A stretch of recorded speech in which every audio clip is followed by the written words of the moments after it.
murara buri bori itajya imucika. Kumbe yari ari kurota yatoye zahabu nzazitora tu. Yakangutse ari agakobwa kamuri imbere. Muri gari ya moshi ubwo nawe ni umugenzi. Iyo usinziriye usinzira uvuga. Abantu bajya babimbwira ngo iyo nsinziriye ndavuga. Ndi mugenzi.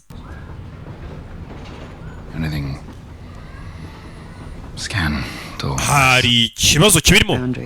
Biraterwa naho utarenga. Nudakora icyaha. Kanongere nsubire mu madaha. Ntago nkeka ko dufite igihe cy'ibyo. Ahubwo turi kwihuta. Dutangire twibwirane. Mr. Pardue ngenda kuzi we ntago nzi. Nyagasani uyu mukobwa si umugenzi. Bivuze ngo ntago washe mu kiruhuko ya. Nashe muri business. Ukora izihe business? Business zo kugarura ibishushanyo biba byibwe. Ndetse igishushanyo kiri muri icyo gitibe gikoze mu ruhu.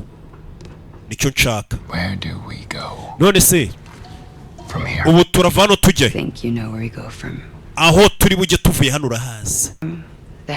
Kendi ikiganza cy'imbabazi. Bari bibona ni ikiganza cyo guca urubanza.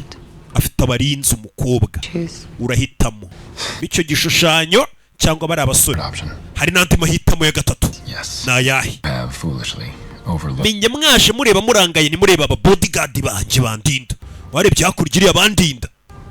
Mwereka abamonko bisinzire bana n'abasaza. Ntubone kuntu bisaziye indoro yabo inyuma. Bameze nk'ibirura biri mu ruhu rw'intama.